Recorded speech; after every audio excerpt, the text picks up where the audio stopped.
At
least I'll declare it not my responsibility.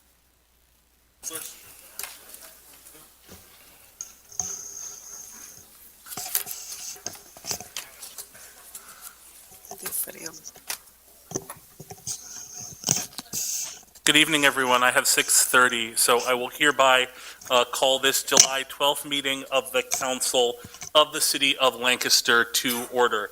Just a couple of housekeeping items. First, just so you know, you are in fact being recorded as the meeting is being live streamed. Please take this moment to silence your cell phones or put them on vibrate.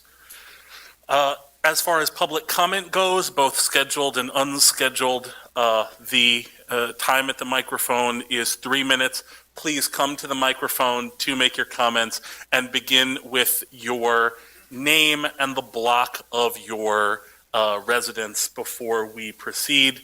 We have a couple of items, I think, that are,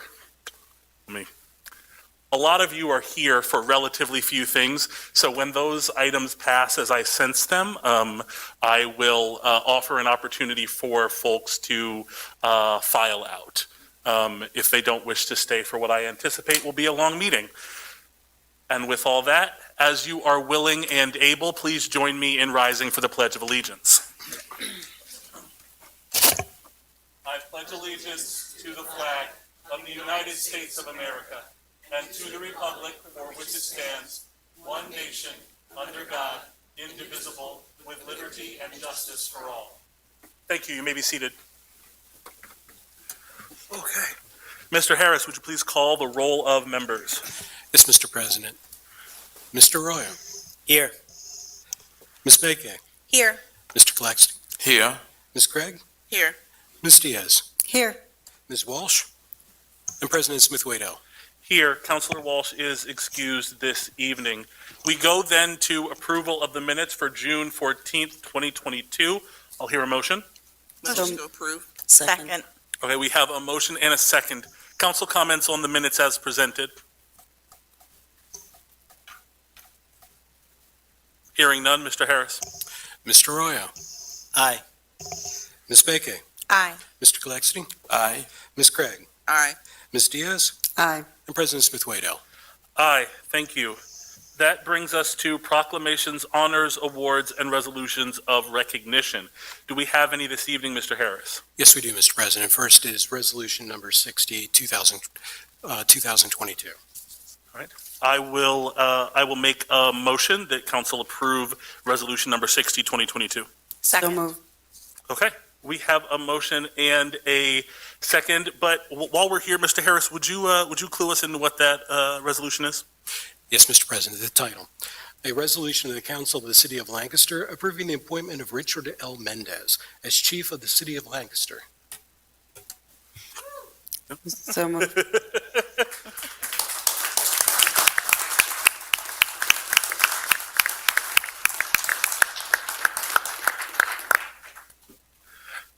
You're very popular, Chief. I get the sense we're going to do that a couple more times before we're done. This is a public safety matter. Councilor Diaz. Yes, the Safety Committee meeting met on June the 6th for 2022, and we discussed the appointment that our clerk has already mentioned. If possible, I'd like to have Mr., well, let's say Chief Mendez come up and address City Council and the public.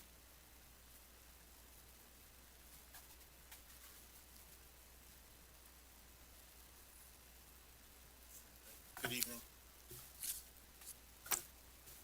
First and foremost, I'd like to thank the city council members and Mayor Sirachi for the confidence they have shown in me by appointing me as Chief of Police for the city of Lancaster. Secondly, I'd like to thank the Lancaster community for their support as I take on this new role. Especially meaningful to me is the support of the Hispanic community and neighbors I've known my entire life. As a lifelong Lancaster resident, I am overwhelmed with gratitude after receiving an abundance of encouragement from this community. It is a privilege and an honor to be appointed as the first Hispanic Chief of Police for the city of Lancaster.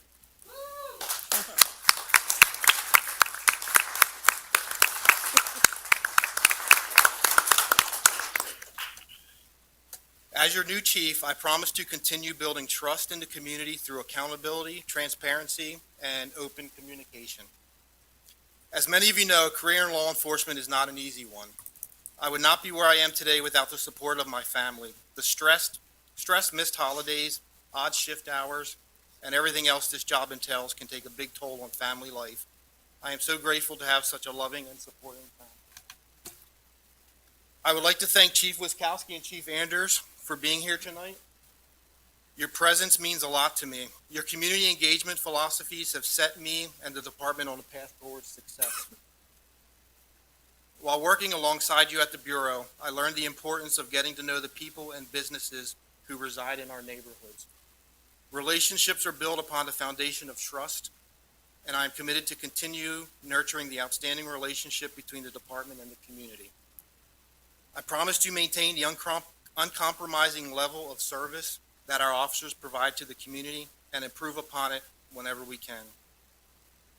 Most importantly, I'd like to thank the Lancaster City police officers for their support. I want everyone in the department, from the senior command staff to our newest recruits and civilian staff, to know I'm so fortunate to have you on my team. When we take the oath of office, we commit ourselves to a future of serving others. Our officers are available 24 hours a day, 7 days a week. There is no problem too small or too big for us to handle. Residents depend on us to respond when they are in need and will look for support when they are experiencing the worst days of their lives. Our officers put on a uniform with the understanding this job has its challenges, and the weight of the badge can be a heavy load to bear. Lancaster City police officers choose this line of work because they want to positively impact our community by protecting our neighborhoods and creating a safer tomorrow.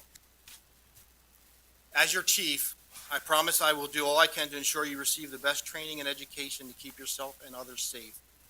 I will also see you are given the support needed from your colleagues, supervisors, and superiors to set you up for a successful career at the Bureau. I ask in return that you exemplify the Bureau's core values of service, integrity, honor, courage, commitment, and duty while in and out of uniform. Together, we will maintain the highly respected reputation the department has. I want our city residents to know that the Lancaster City Bureau of Police is committed to working with you to keep your community safe, which will help Lancaster continue to thrive. As a final thank you, I want to thank everyone in this room to know I greatly appreciate the time you took to be here tonight, and I look forward to building a brighter tomorrow together. Thank you. Thank you.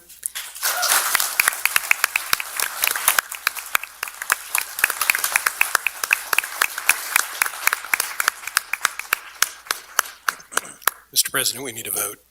We do indeed. Yes, we do. I am required to open, Chief, if you don't mind staying there. I am required to open it up for comment by members of council. I would like to just really quickly say muchas gracias. It's a historical moment as a person Latino to serve Lancaster City. So I'm sure that our community, who is about 38 to 40% Latino, is going to be very happy to see you succeed and be able to feel safe in our community. Coming from a family of 5 generations of police officers, even from New York City and Puerto Rico, it was always comforting to meet the police officers in front of my house, or being able to have a conversation and know that I'm going to feel safe if someone is going to try to threaten me, or if I felt that there was any type of abuse next door. So those are the important things that our city in itself are concerned about. And we'll see how it goes as time goes on, and fight against gun violence that we know that it's across the nation. So I just wanted to thank you so much for stepping up. It's really hard, and I know. If I may, Council President? Chief Mendez, I just wanted to say thank you for your service. There's a sense of pride, I think, at being a McCaskey graduate, a city resident, but then also a Boricua as well, that, standing in this historic moment, I think it's very prideful for that. So thank you for your service. It's not too often that we get to see ourselves reflected in these positions. So take this moment in, and thank you for everything that you do. Thank you.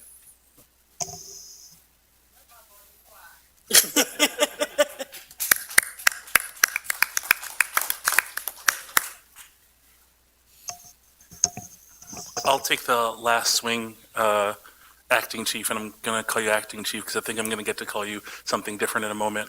I'll just say I really enjoyed taking the opportunity to sit down with you and talk for some 90 minutes, and I'm impressed by your efforts to meet and engage with members of all sectors of the community and every member of council in the fairly short time you had to get from being appointed acting chief to getting here, and so that you prioritize making time for that in what I am certain is a very busy schedule. That leaves an impression, and I wish you the best. Mr. Harris, would you please? Yes, Mr. President. Mr. Arroyo. Aye. Ms. Baker. Aye. Mr. Gillespie. Aye. Ms. Craig. Aye. Ms. Diaz. See. And President Smith-Waito. Aye. Congratulations, Chief.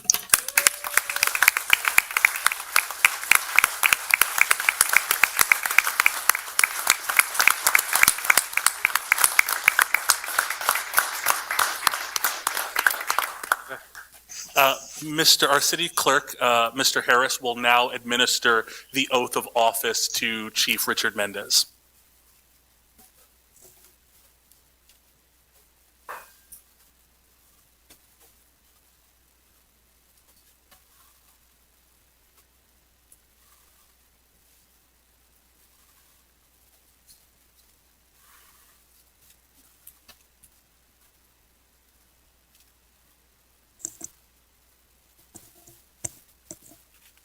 Raise your right hand and repeat after me. I, Richard L. Mendez, being duly appointed as the Chief of Police of the City of Lancaster, do solemnly swear that I will support, obey, and defend the Constitution of the United States and the Constitution of this Commonwealth, and that I will discharge the duties of my office with fidelity. There we go.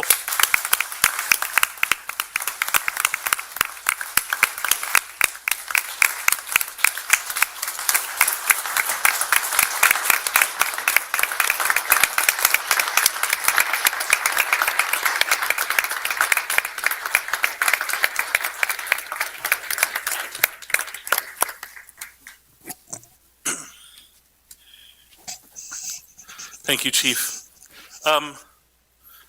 Oop. This is one of those times that I mentioned. If anybody was here just for this and wants to take this moment to depart before we proceed with the rest of the meeting, now is the time to do it. Mr. President, Yes, sir. is there any way that they can make, is there public comments for this or no? Oh, I did skip right over public comment on that subject. We'll have to catch up with it another time, but thank you for pointing that out. Is there somebody who would like to? I think it was Mr. Acosta.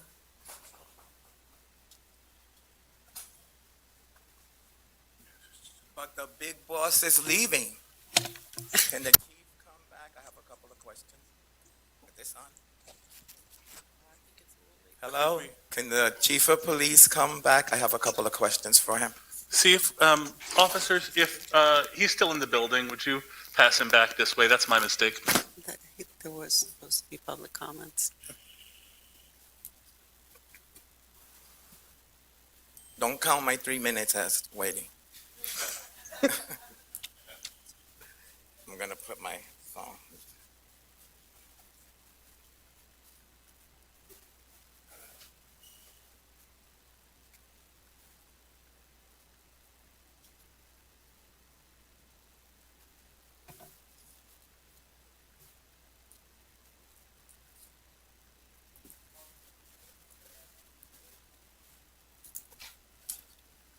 Mr. Harris, would you go? You're back? Beautiful, Okay, I thank just you. need a couple of questions. I'm starting my 3 minutes. Do you speak Spanish at all? ¿Hablas español? O poquito? Okay, okay. One of my questions, we need to work on that. That's number one. Number two, you have police athletically. I'm in the community, and I just found out from Ms. Carrasco that we have it. So that's something you need to put so Spanish people can help you, because I have a student that I want to refer to you. That's number one. Number two, now that everybody's here, I need to meet with you. It's not like a scolding. I'm not your boss, but I'm in the community enough to know what's going on. And congratulations, pero español es número uno. Y la gente que esté mirando, este es el jefe de la policía de Lancaster. Usted lo ve, lo saluda y le pregunta. Until you get into that Spanish, try and have an officer that, please, it really will help, because what I'm saying in Spanish is that the people that are watching, if they see you, they say hi to you, and if you don't understand them, okay? And I wanted to say something, and real quickly, in my minutes, I still have some time. Something that people don't realize, in the 30s, the 40s, and the 50s, in Puerto Rico, they taught people in English. That's how come a lot of the people that are here older don't speak English, okay? Because they would go to school and they didn't understand what they were saying, okay? And the people that do know our history, okay, and I'm just letting you know that's why you see a lot of people that are older that don't speak the language. Not that they don't want to, that they were brought. So if we get some of the stuff in Spanish, it'll get people to be involved and help you out. And congratulations, okay? All right, you're welcome. And another issue, I'm done with you. Wait, hold on a second. Okay. Hold on just a second. Ivan, And is it, I was is going it, to say my name. no. Is it directly related to the appointment of the police chief? Yeah. Okay. Okay. Okay. Okay. I hold on a second. Chief Mendez, thank you for bearing Yeah, but with. it's something that council has to look at. I don't think you need to. Does anybody else have anything for Chief Mendez? Congratulations. That was my error, so thank you for humoring us. You're good to go. Thank you, Chief. Please continue. Okay, my concern is that we're having a lot of people in our area, and this is not news to you, with mental illness, okay? We need to do something with that money we got to kind of work to help the officers. It's not getting social workers to sit in the office in there. It's social workers to walk the street and get some of these people help, please. I just saw one of my students that I help, and he looks horrible. He's younger than me, and I'm 62, and he looks older than me, and I taught him in school. So we need to work with that. It's a mental illness, and my time is up. See, I made sure it's 3 minutes. Thank you. It's much appreciated, Mr. Acosta Okay. Velez. Thank you. All right, thank you, everyone, for bearing with my mismanagement of that portion of the meeting. That brings us to the public comment section of the meeting, reserved for those persons who have contacted the city clerk before the meeting to make comment. Do we have any this evening, Mr. Harris? We do, Mr. President. First is Christopher Brooks.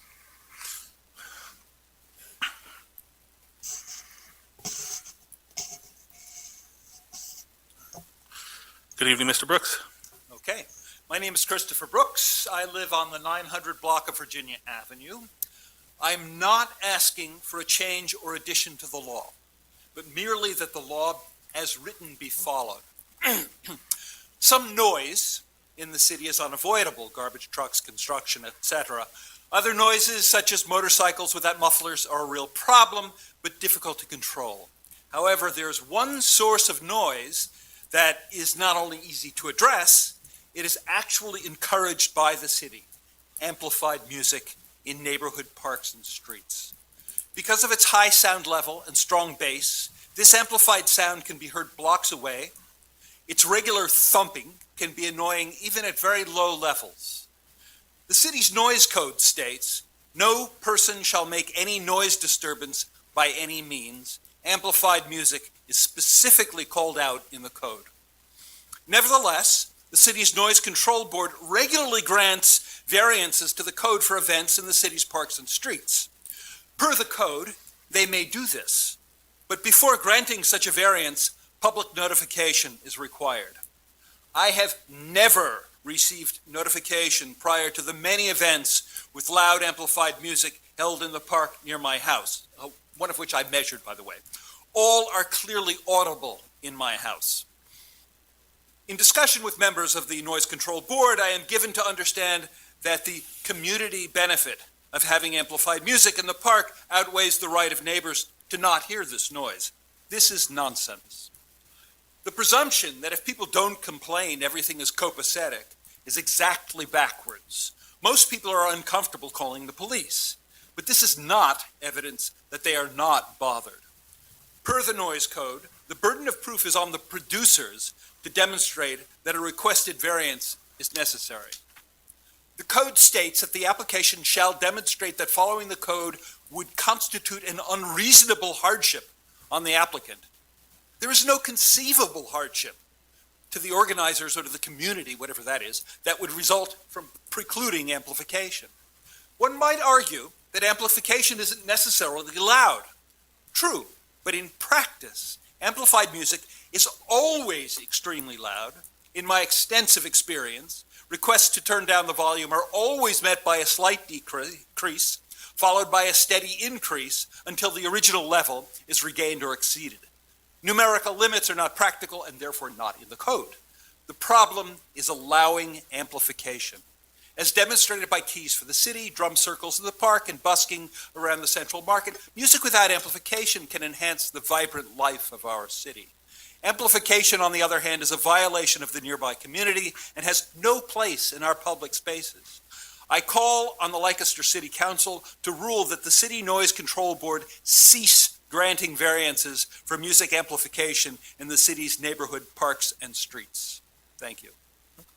Thank you, Mr. Brooks. It's my understanding to that point that our city solicitor has been in contact with Councilors Craig and Diaz, representing the community development and public safety committees as chairs to discuss options for how the Noise Control Board can be more faithful to the ordinance as written. And I don't know if you have any additional comment to that, but At this time, I don't have any additional comment until I meet with the city solicitor, once you get that wrapped up, okay. until we get that wrapped up. Appreciate it. Yeah. And if you have any technical questions, I can answer them, but I prefer it not get technical. But I appreciate you kind of nailed exactly what I wanted to say, which I do appreciate. Mr. Brooks is an acoustics expert and a former member of the city's Noise Control Board, for those who are not I'm aware. also a musician, so it's not, I love music. I loathe amplification. Thank you, Mr. Brooks. Mr. Harris, do we have any other public comments? Yes, we do. Next is Mr. Pedro Messina. Oh, that's it. So, Yep, you're good. Good evening, Yep. all.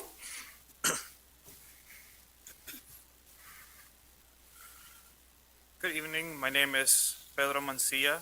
I reside in 563 block of New Holland Avenue.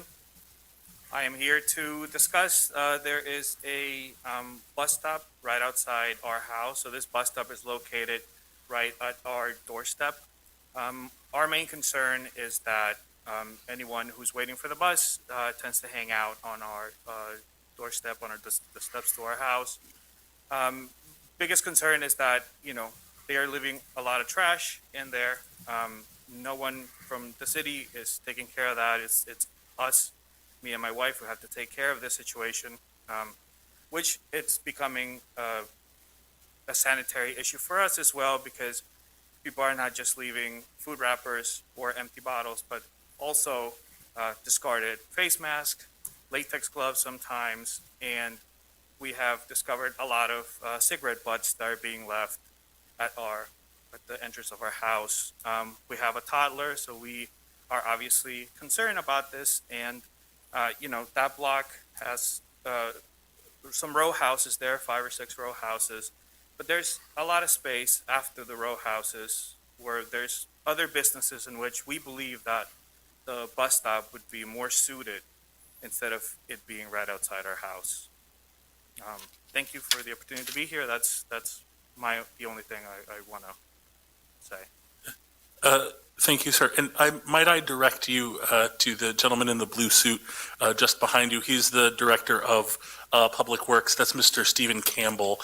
So if you two get together, he may be able to provide you with more information, a possible solution. Thank you so much. Thank you.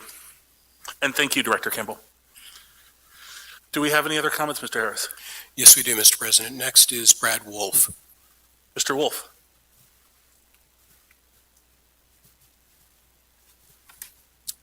Good evening, everybody. My name is Brad Wolf. I live in the 300 block of North Christian Street, and I'm here this evening as the Executive Director of Peace Action Network of Lancaster. We are an affiliate of Peace Action National, which is one of the oldest and largest peace organizations in the country. We also partner with World Beyond War, which represents over 140 countries across the globe.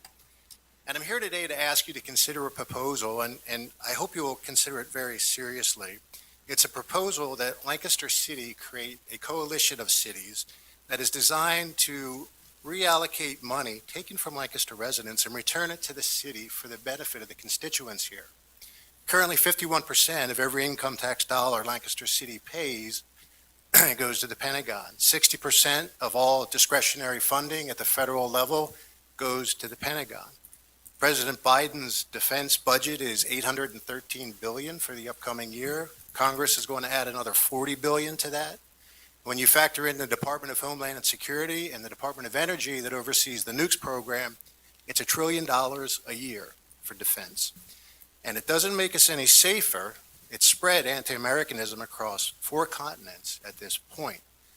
So what I would advocate is if Lancaster City could join with other cities advocating for the reallocation of the funds to move the money from the Pentagon to the people, from the military to municipalities.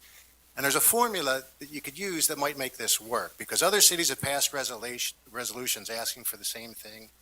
And those were basically symbolic gestures. They lacked teeth. But this might be different. If you could get 2 other cities, it could be Reading or Harrisburg, York, whomever, 2 other cities to agree to do this coalition of cities with you. And if each of those cities would agree to get 2 more, and each of those to get 2 more, you could grow this thing across the state and across the region. And along the way, you wouldn't just be elected officials asking for this reallocation of funds for this Move the Money campaign. You would be educating your constituents as to exactly how their money is being squandered. It's causing a lot of death and a lot of destruction around the globe. It's not making us safer, and it's also not letting Lancaster City and other municipalities address issues like low-income housing, food insecurity, woefully underfunded schools, infrastructure. There's a whole myriad of issues that this money could be better spent for. Currently, it's $90 billion a month going to the Pentagon. That's $3 billion a day. Think of what you could do with a fraction of that. So I'd ask all of you to consider this idea. Peace Action would work with you. We could help you coordinate. We could facilitate. We could bring our resources to bear on this to do whatever you need to get this started, to hold public forums. just to get this moving, to change some lives and to save some lives. So every mass movement across the country started with folks just like you, who were tired of working within the status quo, and you decided that you were just going to change the dynamic. And I think that's what needs to be done here, because you're not going to be able to grow or tax your way out of this. So I thank you for your time. If I can answer any questions, please do so now. If not, I believe Mr. Harris has my contact information. So I do hope I'll hear from some of you. Thank you. Thank you, Mr. Wolf. Do you indeed have Mr. Wolf's contact information, Mr. Harris? We do. Excellent.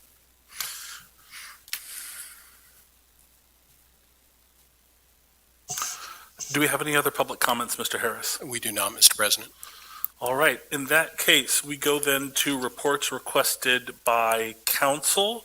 I see that we have a presentation by Vision Corps.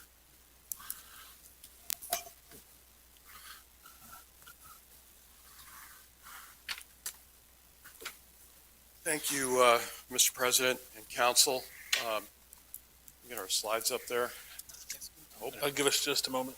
I am bringing this up now. Well, I don't want to take up a lot of time. You all have a copy of the, also of a handout. So, a second.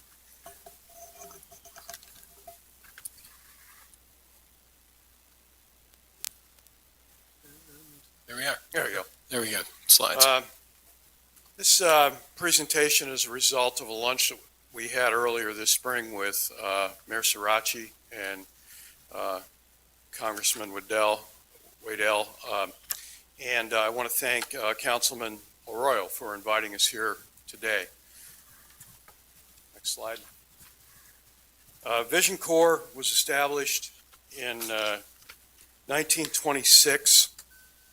We've been a part of the community for almost 100 years in various locations. Our primary mission is to empower individuals with vision loss to attain independence. Next slide. My name is Dennis Steiner. I'm the president and CEO at Vision Corps, and we provide services throughout South Central Pennsylvania to nearly 1,400 individuals who are blind or experience significant vision loss. We serve Lancaster, Lebanon, York, Adams, and Chester County. However, we've always maintained our corporate offices here in Lancaster City, and that goes back to many years ago when RRTA decided that they were going to put the mass transit center on North Queen Street. We worked with RRTA because most of our employees use public transportation. So we decided to stay downtown and never regretted a minute of it. We're a vital part of the community with over 150 employees in all of our locations. Prior to the pandemic and to hybrid work, we had about 80 people a day working in downtown Lancaster. As I told the mayor when she was up to visit, we probably ought to own stock in the House of Pizza. We provide services through three essential ways. Next slide. We provide employment. One of the statistics, over 70% of people who are blind or experience significant vision loss are underemployed.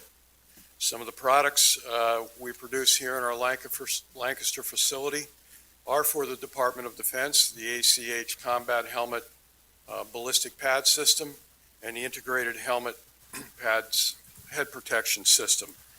One of the products that you're most familiar with that you'll see when you drive down the highway on Route 30 is those posts along the side of the road with the reflectors on to keep us all safe and between the ditches on foggy nights.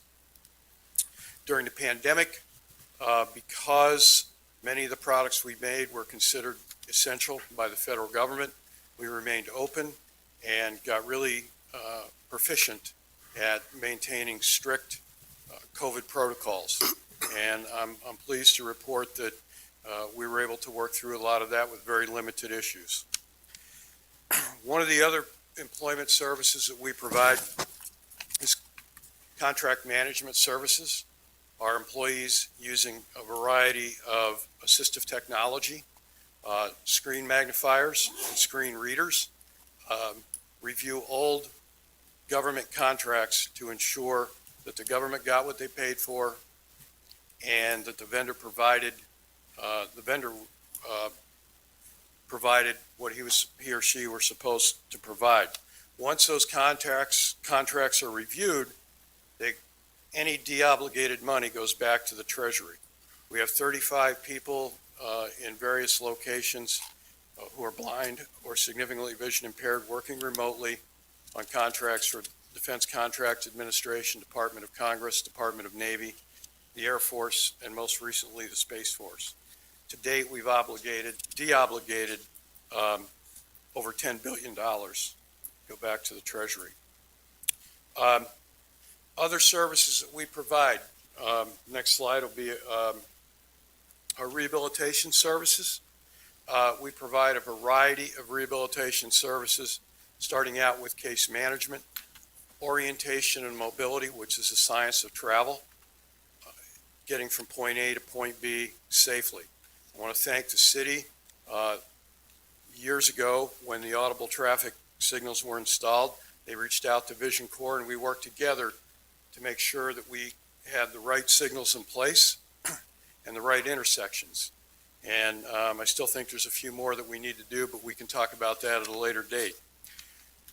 We also provide occupational therapy, which essentially is teaching people how to live independently with vision loss, those daily functions that we all have to do. Cook our dinner, make our coffee, clean our house.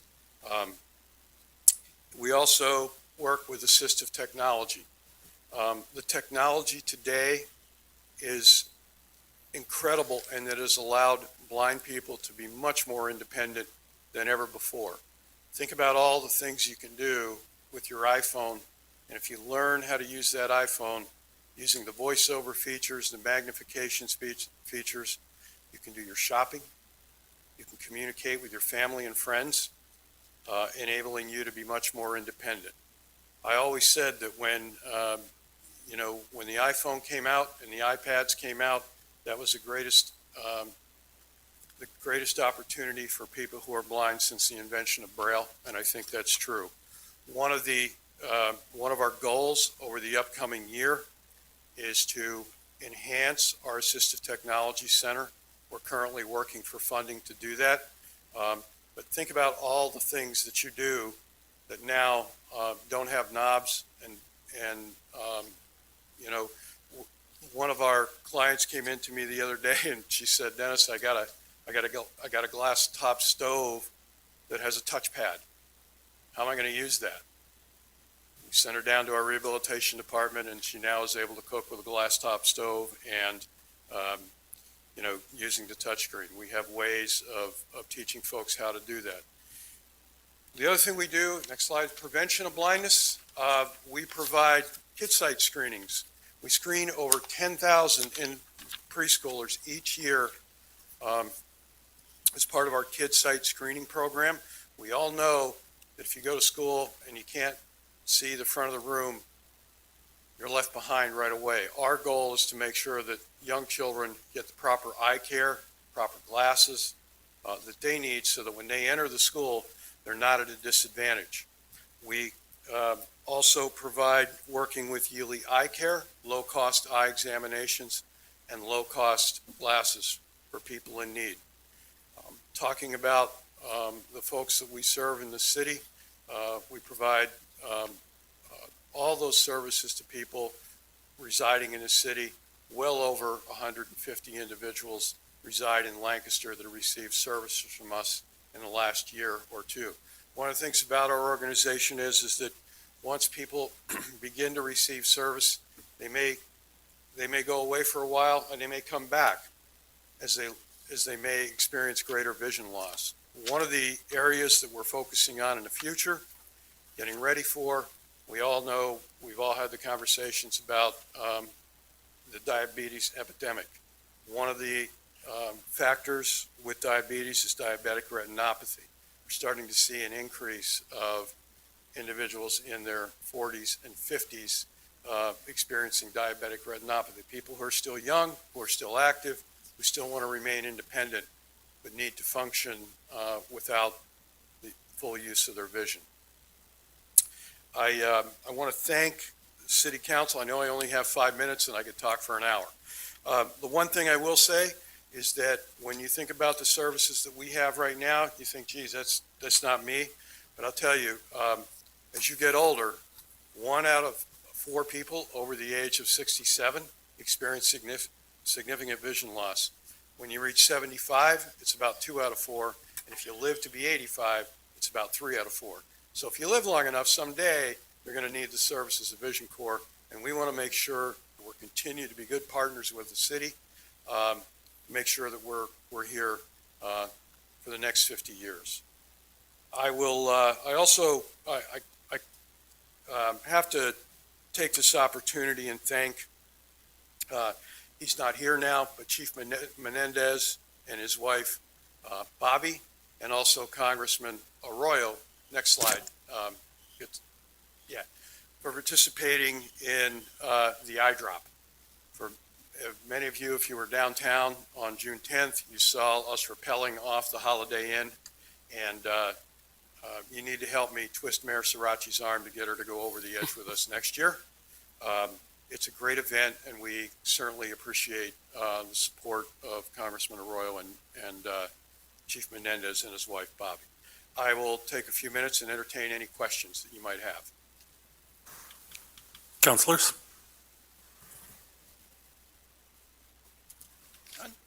All right. Thank you very much. And last, if you haven't been up to visit Vision Corps for a tour and a visit, we'd love to have you. Thank you. Thank you.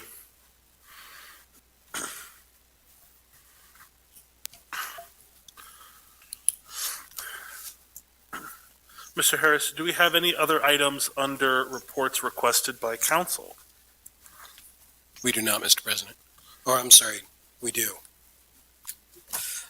Next, we have a public hearing regarding an application for transfer of a liquor license for Bert's Bottle Shop. Excellent, thank you. Just a second. Just for the sake of formality, I hereby call to order the public hearing on the application for liquor license from Bert's Bottle Shop LLC. And I'm sorry, what is your name? Della Rova? Okay. Ms. Della Rova is going to swear in anybody who is providing testimony this evening. Does that include you, Director Delphs, or are you just stretching? Okay, great.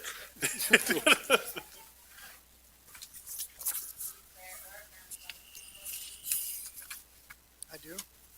Alberto Flores. Thank you. And before you proceed, I want to make sure that the following exhibits are part of the record. Application for approval of an intermunicipal transfer of liquor license, the recommendation of the mayor as a second exhibit, the recommendation of the chief of police as a third exhibit, and an announcement that the public hearing was advertised in the Lancaster newspaper on June 28th and July 5th. And I am holding the referent documents here in my hands.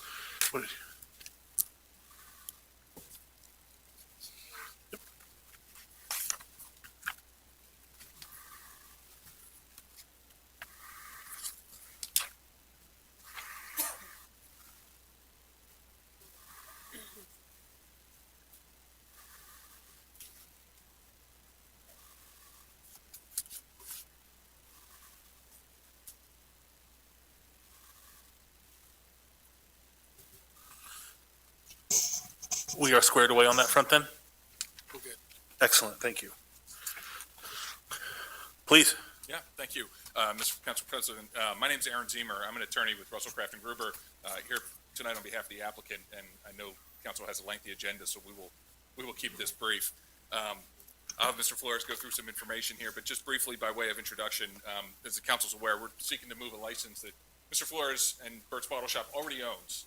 They've operated a location in Millersville, as he'll testify here briefly, that we're asking to move to 29 East King Street, Suite 100B, which I think you may know as the Woodstream Building, or at least I came to know it as the Woodstream Building during this. So we're here tonight because obviously there's a quota issue with the city. There's more licenses than are permitted by the liquor code. So with that, Mr. Flores, if you could please, your full name. Alberto Patrick Flores. And you're currently the owner of Bert's Bottle Shop LLC, correct? Yes. And can you just very briefly give council some history of your business and how you got started? Sure. In 2017, we opened up Bert's Bottle Shop in Millersville. It's right across the street from Comet Field. It was a place to go and try different beers from all over the United States and all over the world. And we paired it with a very limited menu because our kitchen was pretty small. I got into the business. My current employment history is I'm a 33-year IT professional, computer network engineer, and I was having a discussion with my wife, and we decided that I kind of needed an exit strategy. I mean, I look young, I know, but I'm 53 and was looking to do something else. And I have a passion for knowledge transfer and a passion for beer and a passion for food. So that's what took us to opening up our first restaurant, Bert's Bottle Shop in Millersville. And could you just describe sort of the concept? You mentioned just generally a place to try some different beers, but generally what's the concept that you had at that location? So at that location, there was a lot of self-service. A lot of people think beer and they think Miller Lite, Bud Light, Coors Light, okay? There are beers from all over the world that you would never even know that it is actually a beer. There are beers that are made from real fruit that you would be like, that's not a beer. And they pair so well with food and dessert and everything else, right? So our concept was to offer 400 to 500 different beers, ciders, and seltzers, and have you be able to try them from all over the world and over the United States, and a lot of local beers as well. And is that location still in operation? No, we closed that location back in February. Our lease was up, and we decided that it just wasn't busy enough to sign another 5-year term on our lease. So we decided to look for another spot, and Lancaster just makes a lot of sense. We had found a spot across from, right next to where the library's going, but we actually found a better spot right over here on 29 East King Street, right across the street from Annie Bailey's. It's the old arts and crafts store. And have you secured a lease for that space? Yes, we have a signed lease contingent on the liquor license transfer getting approved. And I've handed out copies of a floor plan for for council members for their reference, but just generally, could you describe the space and what you're looking to do there? Sure. So I'm going to give you more information than I was ready to. So basically, what we are going to create downtown is our goal is to become a destination. Okay, Lancaster is already becoming a destination.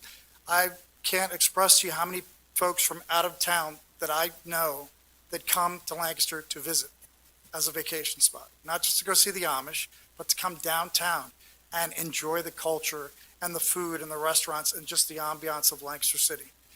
All of the investments that have been made, it just makes so much sense for us to come downtown. So what we are going to build is a Belgian cafe. That is the concept. And in Belgium, the Belgian cafes are designed as a meeting place. Okay, you go there with your friends and family to meet, discuss the topics of the day, enjoy excellent food and fantastic beers and other drinks. We won't just have alcoholic drinks. Obviously, we'll have soft drinks and brewed tea and coffee and tea and hot tea. So it's not just going to be a place for alcoholic beverages. The Belgian cafe, again, is really focused on food.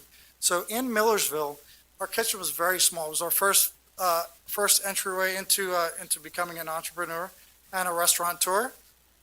And so we really only had a Bain Marie, which is a sandwich station, and a dual convection oven. So everything we made was fresh or baked, okay? So some of the things we had twice baked wings that were fantastic, flatbreads, among other things. So here, our kitchen is going to be 4 times the size of what we had in Millersville. So what we're looking at are, classic Belgian dishes. Carbonade, which is a Belgian beef stew with French fries. Mussels and pommes frites, which is mussels and French fries. And a bunch of different broths that they'll be cooked in. Steak and frites, a nice hamburger selection.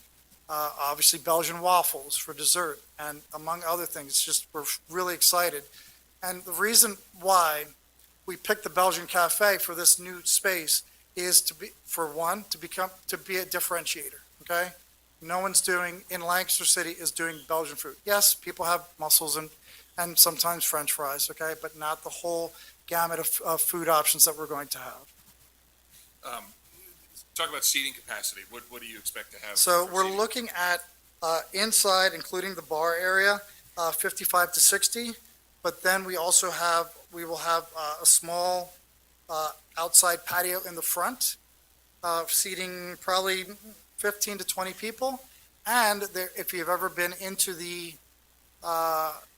Woodstream building, there's a covered patio where we are licensed to use that area as well. What about hours? What do you anticipate for hours? So we're not going to be a late night spot. It's not going to be 2 a.m. or even 1 o'clock. If staffing's available, we hope to be open for lunch. To add, I've talked to a lot of businesses downtown, and they're clamoring for more lunch options. And then we're looking to stay open till between 10 and 11 at night, so that our staff can recharge for the next day. You talked a bit about just concept of the restaurant, but do you have plans for, activities, live music, entertainment, those kind of things? So we tried some of that in Millersville. If we do, it's going to be limited. We won't have weekly we might have monthly music and possibly some music bingo, thanks for just some things that worked for us in our other locations. Would those be located inside? They would all be inside, yes. Just generally speaking, you touched on this a little bit, so I don't want to belabor it, but what benefit do you think you bring and this location brings and this concept brings to downtown Lancaster? So as Lancaster opens up and the continued investment in town, I think we need more food options and more gathering space options. And I think that we bring to Lancaster what our Millersville customers know, okay? And that's, we care about our customers. We care about delivering quality service, quality food, a safe space that's very clean and warm and inviting. And I believe that we do a really good job. Our customers will, if they were here, and actually we have some here, Mr. Dennis, who really frequented our space. We just didn't have enough foot traffic in Millersville for it to make sense for us to continue there. Any history of noise issues or anything at the Millersville location? No, none at all. Any history of complaints from neighbors? No. Okay. That's all I had for Mr. Flores. If council has any questions, I have just some brief comment before we close. Councilors? If I may, Council President. Not sure who to direct this question to, but and you mentioned that there are more licenses that the city allows. So is there typically best practice for the number of liquor licenses within a city?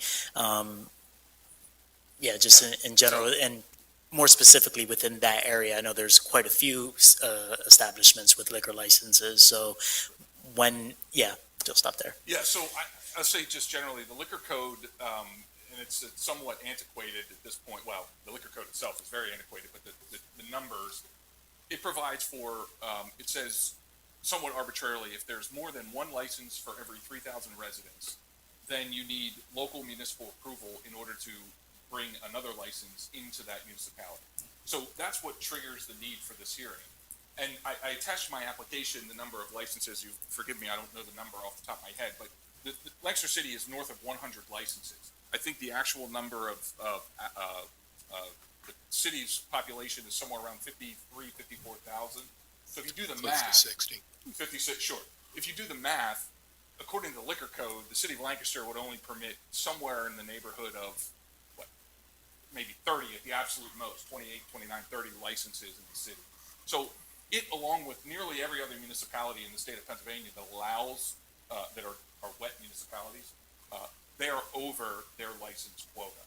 It's a function of the legislature just not updating that quota, ever, to my knowledge. But as a practical matter, I don't have a direct answer in terms of best practices and things. I certainly think you find that in downtown, more urban areas, you find a more consolidation of licenses in an area. And I think, certainly in the downtown or the central business district in Lancaster, there's a good mix of those licenses and different varied offerings. One that we think, Mr. Flores will sort of add to, as opposed to just duplicate. Thank I you. hope that answers your question. And Councilor Arroyo, just for color, I believe the quota was 1,500, one per 1,500 inhabitants until 1972, when it was upgraded to 2,000 and then upgraded to 3,000 in 1990, and it has not been adjusted since. Just for context. Helpful. Thank you. Appreciate that. Yeah, I did. Yeah. Wasn't aware of that. We've done a couple of these. I've done a few myself. Here. Councilors.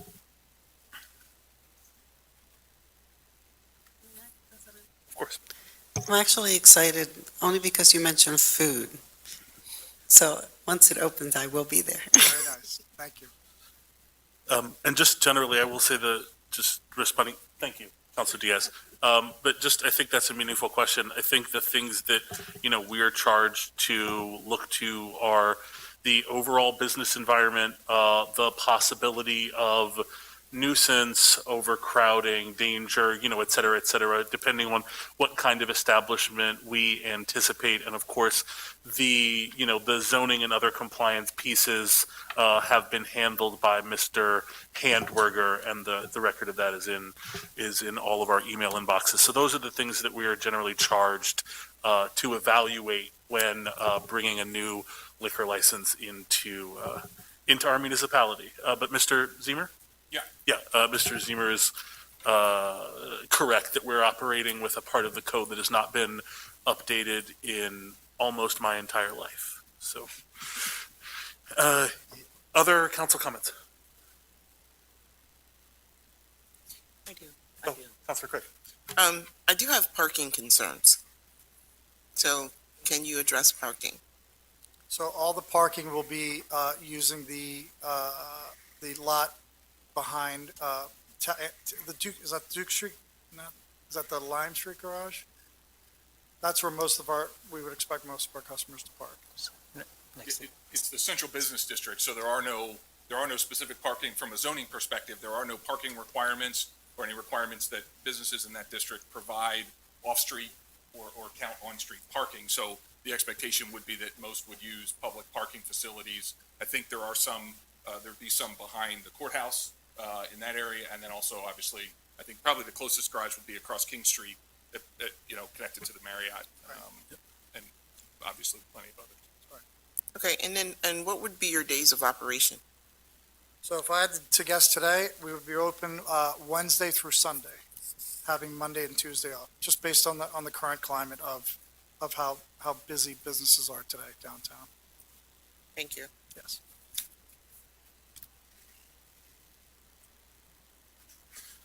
I'll just, for color, Mr. Flores.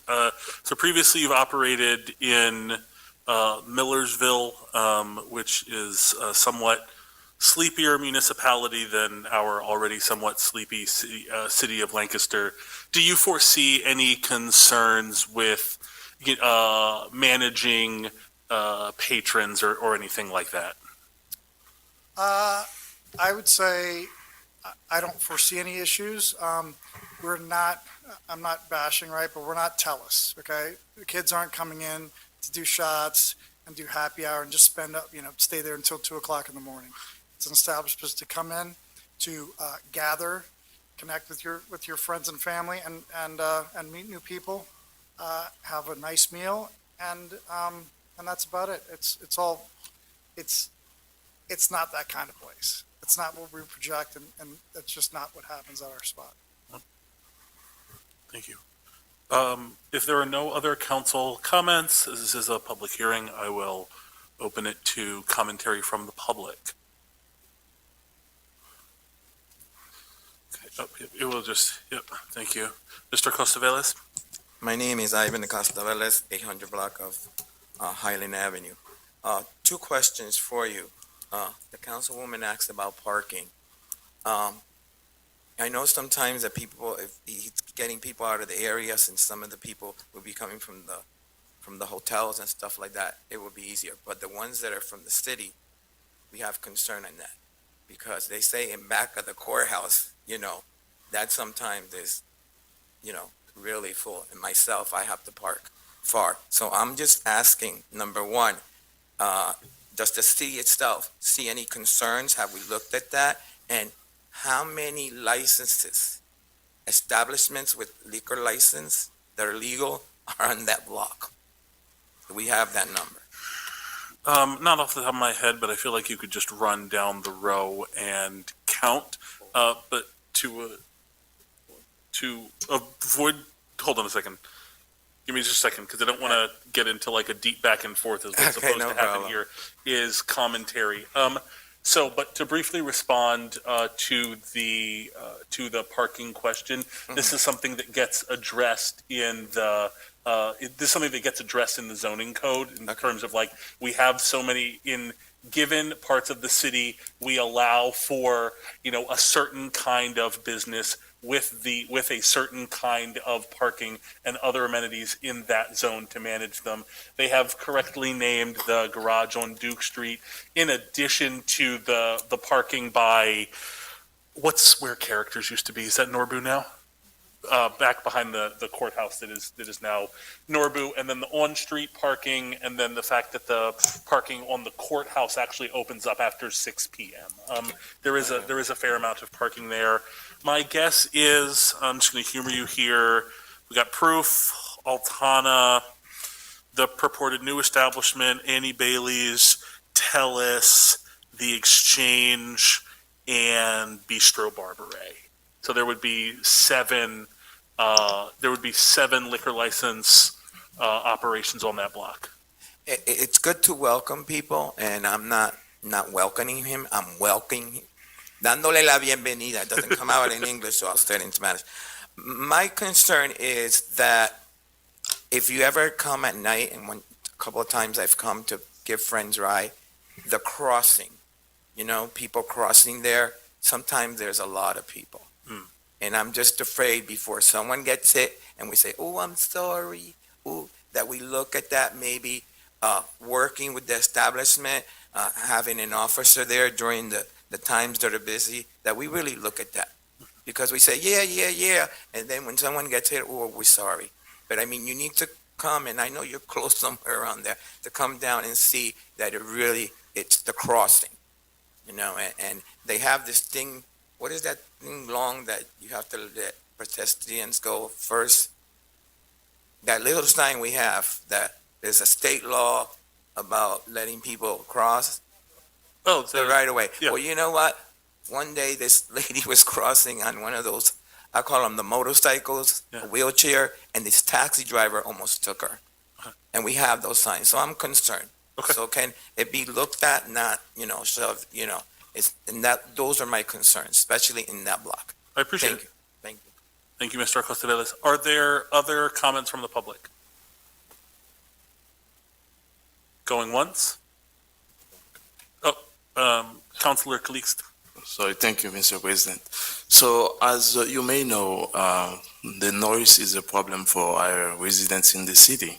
So I would like to know what would be your regulations to control noise?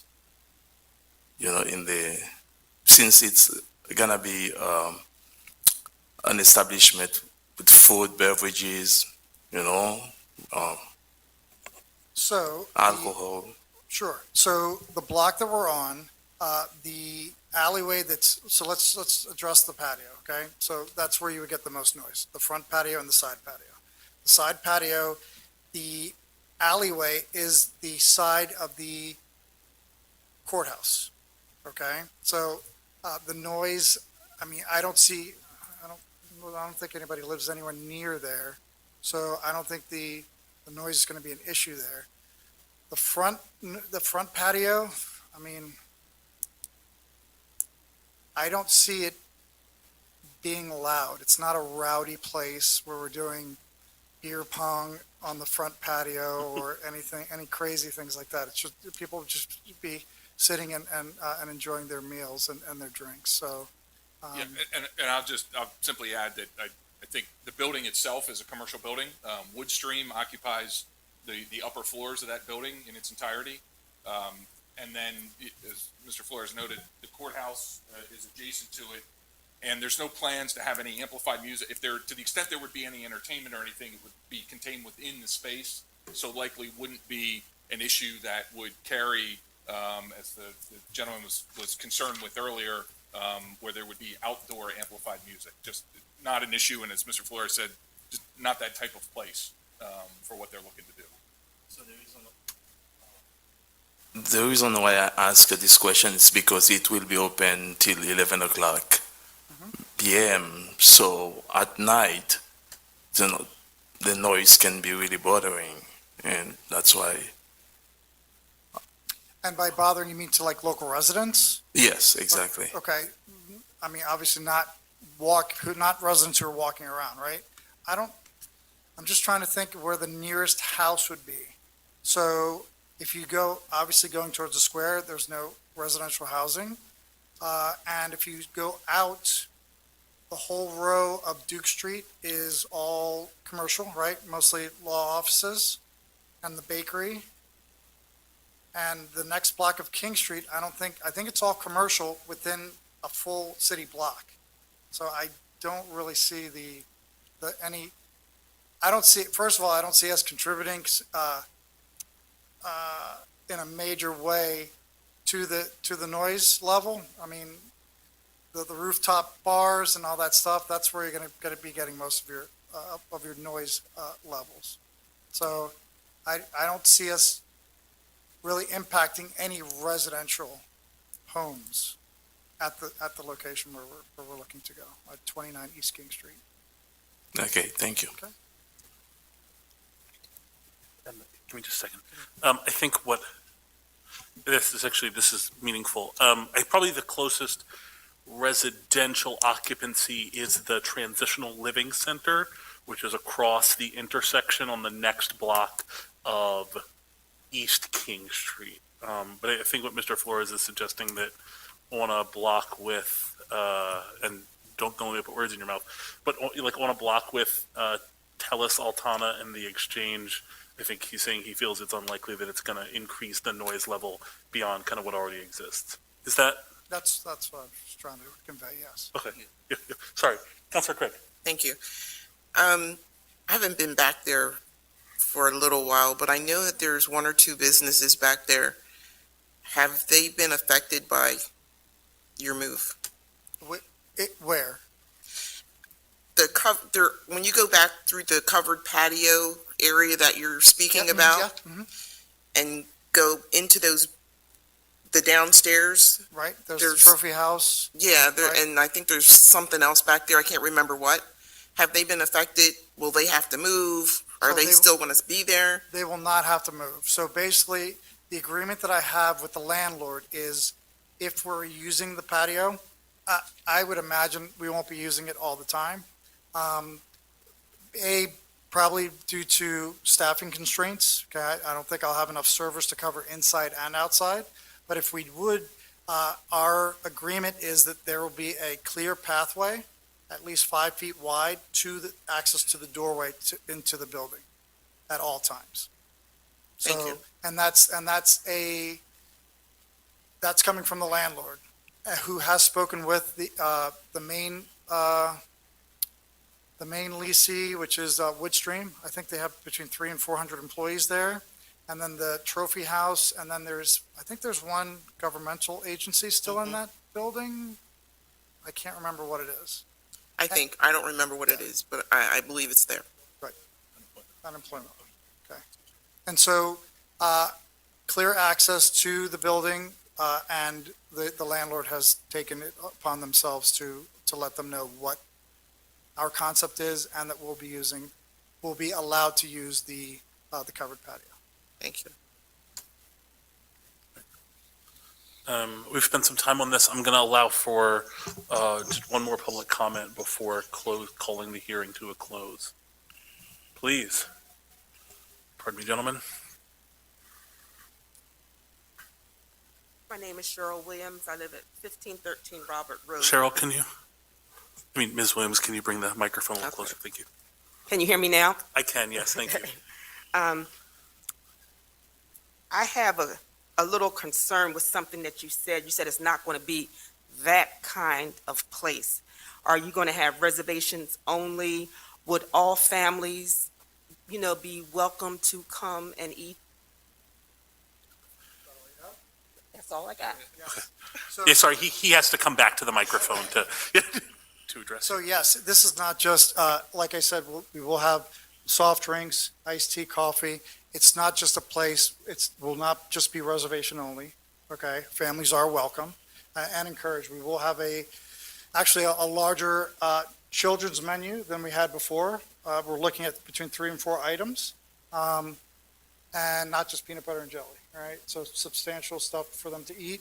And what was that? So, and what I meant by that kind of place, it's not just a place to come and drink and just get rowdy and just socialize, if you know it. Like, that's what I'm trying to say. Like, what we were doing in Millersville was just, again, it's a place to gather. It's not a place just to go and get drunk. You know what I mean? And the food is going to be excellent. And when you come in, you're going to feel that you're wanted. Okay? Everyone is going to feel welcome. You can be a big beer drinker or not a big beer drinker, okay? Yes, very good. And I'll challenge you. I can almost guarantee that I will find a beer for you, okay? And like I tell people, not every beer is for everyone, but there is a beer for everyone. I guarantee it. Mr. Zemer, you had wanted to make an additional comment before we closed. Just very briefly, Mr. President, to somewhat expand on what you were saying earlier. So the standard within the liquor code for council to consider is, it says that the receiving municipality, so in this case Lancaster City, it says must grant the approval, I think it's more discretionary, but must grant the approval for the transfer of the license unless it finds that doing so would be adverse to the welfare, health, peace, and morals of the city or its residents. So that's really the standard within which the liquor code guides you to make your determination. And with that in mind, and based on the testimony that was provided and the comments and the questions, I think Mr. Flores and this opportunity would be a benefit to downtown. I don't think it would be anything that would be adverse to any of those items. I think it would be a benefit to downtown. I think it would be a compliment, something a bit unique to what's already on that block, and would not necessarily be something that would contribute to late night noise, concerns, and those things, as Mr. Flores says when he was referring to those places. I think obviously that block and that part of the city has a number of licensed establishments already, some of which cater to different crowds and to different times and things like that. And as Mr. Flores noted, he's really looking to be a place for the community to come gather, to come be there, to be, certainly highlight the beverages and but also the food as well. Not just, as I described, sometimes your shot in your beer kind of place that sometimes can create issues for cities, can create issues for communities, where there's a more significant focus on the alcohol portion of things as opposed to the atmosphere or the food. So with that, we would ask that the council vote favorably for the resolution. I note that it's on the agenda for later, and allow Mr. Flores to move this license that is currently located in Millersville to the city. Oh, and if I move for the admission of my one additional exhibit that I provided a copy to the council for, that's a floor plan. And does the court recorder also have a copy of the exhibit? Excellent. All right, I hereby close this hearing. Thank you, gentlemen. Thank you.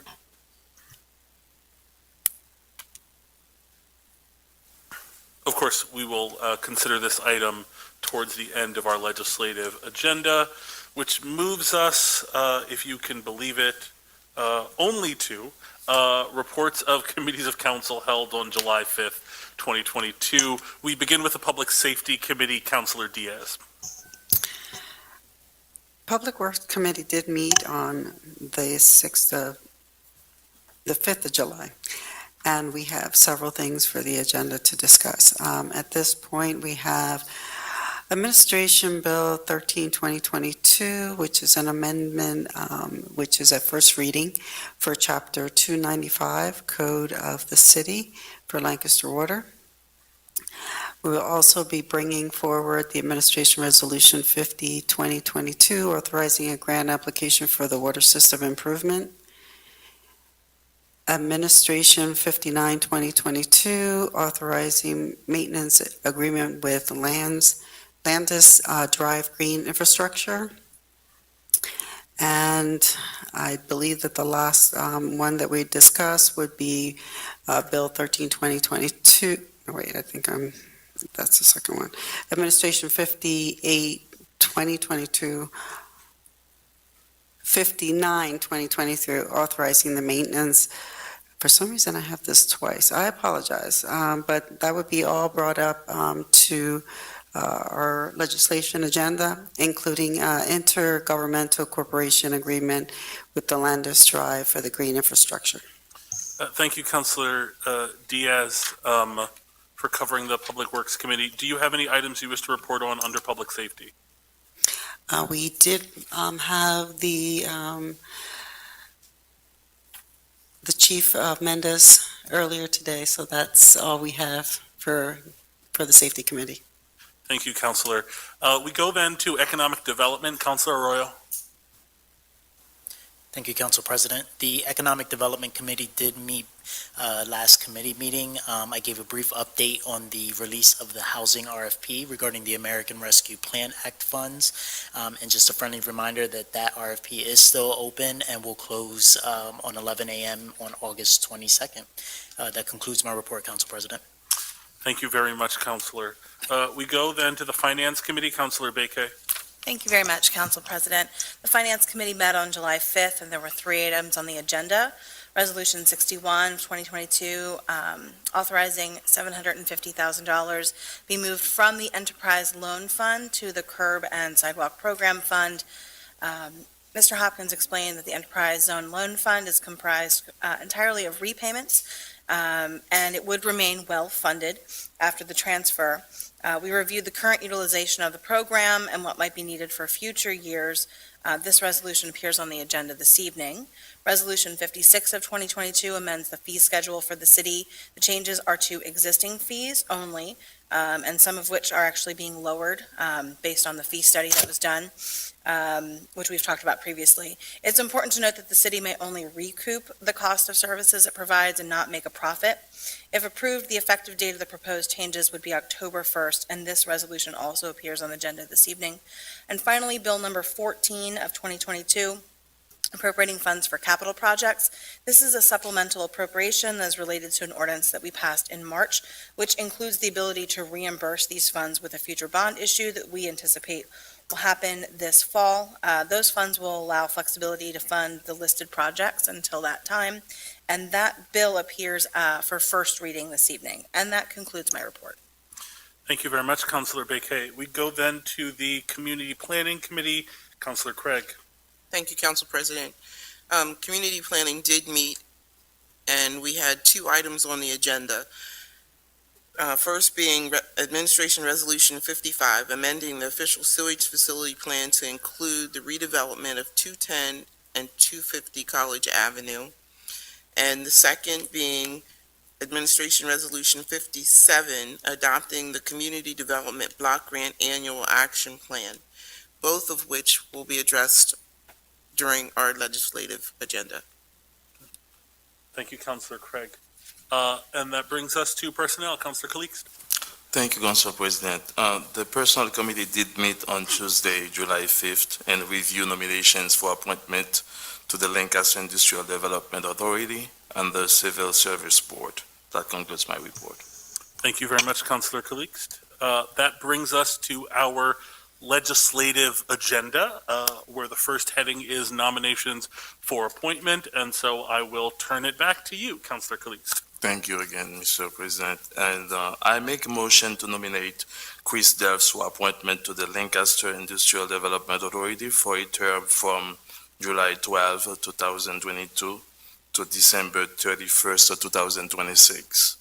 And Ted Darkus for reappointment to the Civil Service Board for a term from July 31st, 2022 to July 31st, 2026. We have a motion and a second. Council comments on the appointments. From the public?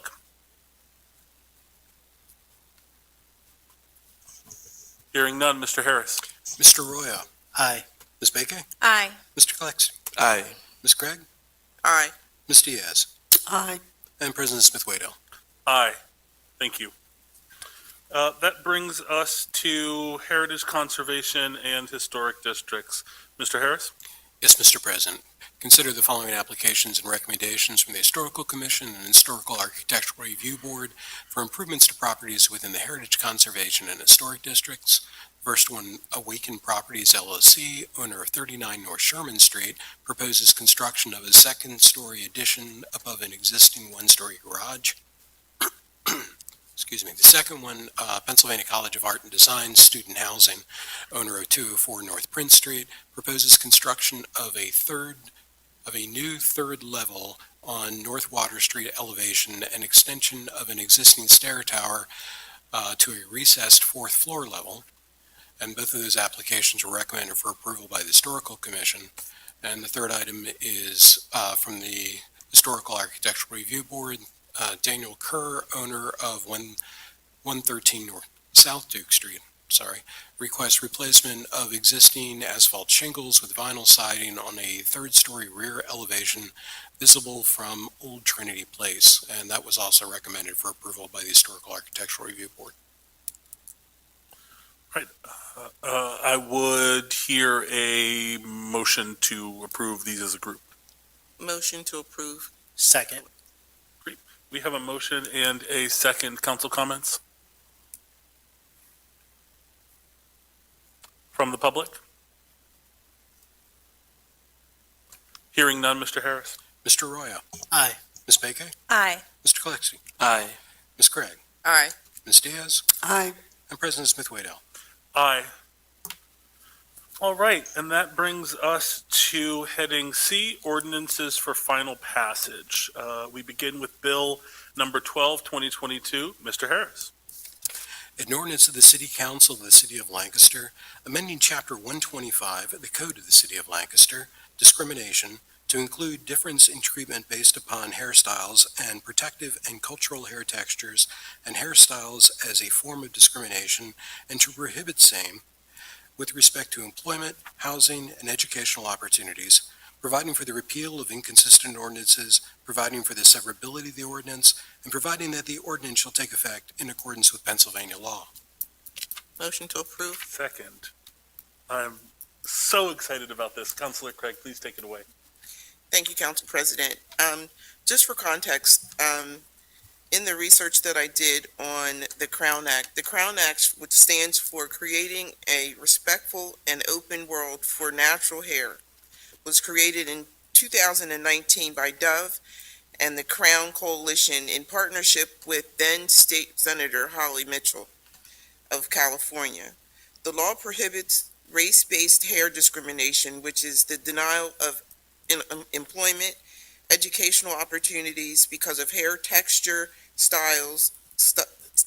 and styles, such as locks, braids, twists, and wraps.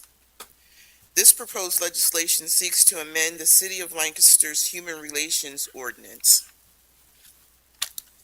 I am happy that we have the tools in place and that are willing to take the necessary steps to apply those tools. So, in the research that I did, there were several people that affected me emotionally. There was a high school wrestler in New Jersey in 2019, Andrew Johnson, that was forced to cut his locks at a wrestling match. That would have, if something like this would have been in place, that could have never happened. And also in August of 2018, a young lady, 11 years old, was denied entry from school because she was wearing braids. And then on several other occasions when I was doing some research, there were a total of, and I'm sure there's a lot more, 43 other people that have been directly affected and discriminated against based on the hair that's growing out of their head, which is ridiculous. And that's all I have to say about that. All right. Yeah, I will add that this feels like an excellent opportunity to protect the hair of Black folks and all the people of the African diaspora who have a variety of different and incredible hairstyles, everything from 1A to 4C hair that deserves protection. And I will say, I don't know if you or if you folks right there, relate to this directly, but it was always sort of insulting to spend hours and hours, sometimes pain, sometimes heat, sometimes $100, maybe more, working to get a hairstyle that both looks good and protects your hair from long-term damage, only to be told that it was unprofessional or unacceptable for your employment or school environment. Indeed, our hair is a significant part of where we come from, and indeed where we're going. So I just want to thank Councilor Craig for introducing this really important ordinance change. And because I am something of a petty person, I will say I am disappointed because historically I have always gestured to now former British Prime Minister Boris Johnson when referring to the deep hypocrisy between what is deemed a professional hairstyle for Caucasian individuals versus African American. But Yes. Other council comments from the public. I'll let you come. Come on, sister. My name is Ivan Acosta Velez. I come from the beautiful island of Puerto Rico. Guess what? I have cousins that's dark as you, and they're from the Clemente family, and they wear the hair like that. And we were in an activity, and they didn't know they were from the Clemente family, and the guys came, my little cousins came with their hair like that, and they tried to throw them out till they knew they were from the Clemente family. Baseball player, they're my cousins. Also, when I went to school, and maybe Ms. Carrasco or Ms. Diaz can tell me how you say this in English, brillantina. How do you say brillantina in English? Okay, we don't know how to say it in English. It was that goo they put on you, okay? It was a goo they put on us. And when we would go to school, the people that are Puerto Rican, really Puerto Rican, know what I'm talking about. They would complain about our hair. If it was standing, it was a problem. If it was sitting, it was a problem. So thank you, but it doesn't only apply to the African American community. It applies to Puerto Rico. It applies a lot. Now, some people don't want to be Black, but I wanted to have my hair like that. But guess what? It was hard. But you know what? I have it inside. So thank you very much, because we used to use brillantina. Someone can find the word in Google, brillantina, can let me know. But it was a lot of goo to keep it, so we wouldn't get any problems. About hair grease. What? Yeah, we just call it hair grease. It's hair grease. Yeah, okay, well, that stuff, and let me tell you, we would go to school, but thank you so much. It might seem simple for other people from another community. Oh, why about the hair? Yes, it's about the hair. And you know what? It's about us, where we come from. And thank you so much. And guess what? I'm leaving. That was the only thing I was waiting for. Thank you. And God Thank you, my friend. Good afternoon. My name's Hattie McCarter from Lancaster City. This legislation is really important for me. For one, I am a customer of Miss Faith. She's been doing my hair for almost, I want to say, 8 or 9 years. And the feeling that I get every time I walk out of her salon and knowing that I can show up as my true, authentic self where I work and represent a culture that is beautiful in all shapes, colors, and sizes. Our hair as Black women, it's a representation of our ancestors. It's a representation of our strength, our confidence as women, and just as Black people in general. A lot of times, a lot of people our culture as Black folks, we're always appropriated but never appreciated for the culture that we bring to society, to the workplace, to the community.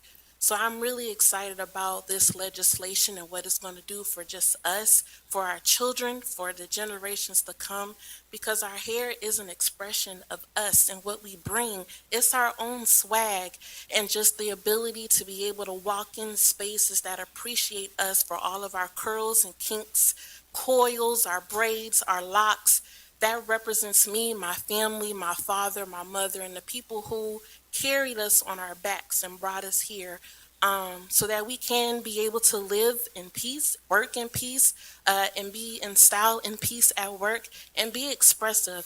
And that's really a part of our heritage and why we style our hair. And if you go back to centuries, there's legislations to where we as Black folks were not able to be expressive because we were seen in a different light. But now we are here to show up authentically and unapologetically. So I definitely want to just say thank you to Ms. Faith. You know I love you. I will be setting up a hair appointment in the next couple of weeks.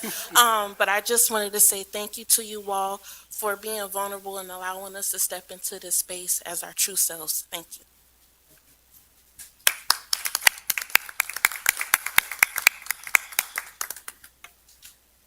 Again, Cheryl Williams, 1513 Robert Road, Lancaster. I am a retired educator from the school district of Lancaster. I did wear my hair in locks for at least 17 years, but I had to make sure I was an assistant principal, I was a teacher, dean of students. I had to make sure that it still kind of looked. I had my locks cut into a bob, so that if you saw me from a distance, it looked like my hair was straight and acceptable as a bob. But if you saw me close up, that you could see that I had beautiful locks. I've been retired now, and I decided to go natural gray. No person should have to change their hairstyle professionally. I like to see some of the women on TV wear their hair where it's acceptable, it's professional, and not be judged to think that I have to perm my hair, straighten it, or dye it, or whatever, but just that I can be me, the professional, wonderful, beautiful Black woman that I am. And it is past time that all people of color who have kinky hair, and it's not just Hispanics, but other races also have kind of thick and coily hair, and they go through that straightening of the hair. This hair thing, it's time to just let it go and let us be natural and beautiful as we are, and be accepted professionally, unprofessionally. So thank you, Faith, for doing this work, and I hope that you will vote to pass that. Thank you. I wasn't going to say anything, but I always will take an opportunity to honor my forever mentor, Dr. Rita Smith-Waddell. And I was telling my colleagues, I'm a trustee at Millersville University. If you see my hair, I go to Amber. Monte Corso. Amber. Sorry. I need your name in Amber the block of your Sessom, residence. Sorry. Sorry. Amber Sessom. I'm a trustee at Millersville University. But if you see that when you talk about professionalism and professional hair, I grew up in Middletown. not very diverse area. And when I came to Millersville University in 1999 and saw this glorious, beautiful black woman standing unapologetically in her beautiful locks, much like her sons, it shifted something in me that I had never experienced before, because I had never seen anyone that was a mirror that I could look up to as a position of authority, someone that I aspired to be, because before that I was told in words and in actions that invisibility is the way to go. Like this sense of erasure, the spirit murdering that I experienced as a black girl growing up in Middletown, and now I'm raising 3 black daughters who all have locks, by the way, is something that I wanted to shift. But seeing this policy, these laws that are in place, it gives us the opportunity to stand in our fullness, and those that are looking at us to see us fully as human beings, because we already are, right? Our dignity is inherent, but it gives us another way to not have to shape and shift to fit into a box that was not designed for any of us. So it allows us to be seen, and I just always honor that experience shifted something in me. Actually, my doctoral research was in natural hair. All of these things go back to that encounter with seeing myself through someone else's lens and being seen fully for the first time. So just thank you for addressing that and putting it into law. Because I understand it won't necessarily change hearts of people to see me differently, but what it will do is create the conditions so that we can start normalizing us just being who we've always been. So just thank you.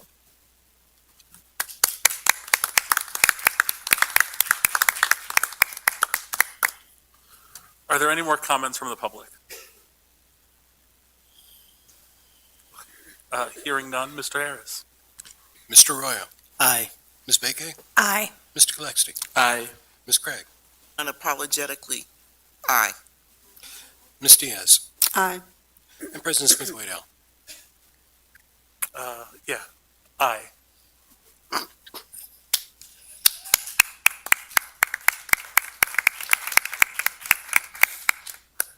Thank you all so very much. Thank you all for coming out.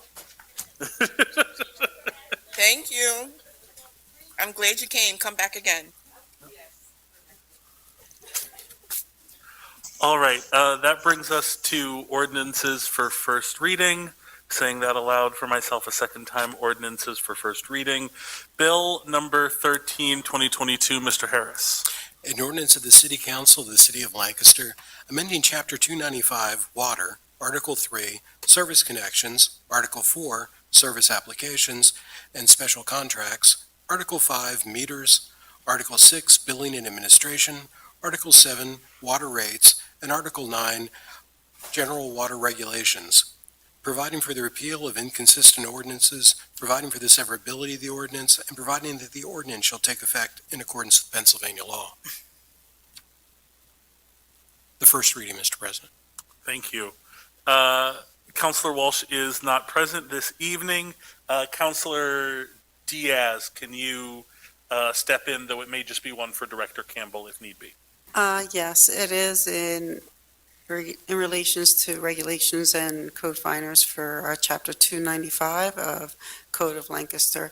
If Mr. Campbell, I think do you have that presentation you were going to bring forward?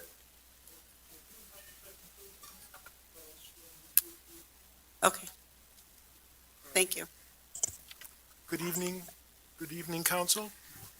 As the full presentation had been made last week at the committee meeting, I'm just reminding people in essence that we needed to make a number of changes to the existing water regulations and codifications as listed in the title of the regulation. It relates to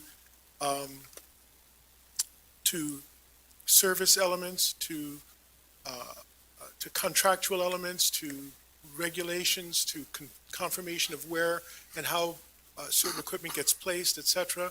And in order to make any change, because all of our water regulations are codified in Chapter 295, we need to update and modify via council any of the changes that are affected in that codification. So it relates to services, to the application process, the streamlining of the application process, responsibility of customers, clarification of responsibility of customers related to meters, size and location of meters, deposits, multiple units, temporary service and use of fire hydrants for not only public safety purposes, but for construction purposes as well. It also has a partner aspect to it, which is related to the water rates. And although, unless you have any questions about the specifics of what is affected by the chapter, I'll turn it over to Patrick to talk about the water rates implications. Any questions from council or from the committee? Any questions from the public? Patrick? Thank you. Good evening. As Mr. Campbell referenced, and as we talked about at the committee meeting last week, the section of this ordinance that deals with water rates would affect the inside city customer water rates, which is what council has purview over.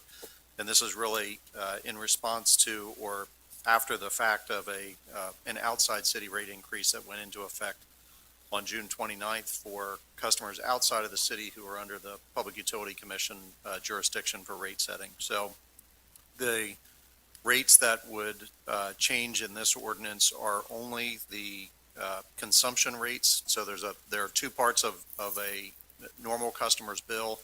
There is a meter charge or a customer charge, which is a flat rate based on the size of the service to the property, the diameter of the service line to the property. Those are not being proposed to change at all, so no increase in those rates. But the consumption rates, which is based on the amount of water used at the property, those rates are proposed to increase, basically in relatively the same proportion as the outside rates increased. The outside city customers saw both an increase in their customer charge and in their consumption rate. So, as I said, this is only the consumption rate.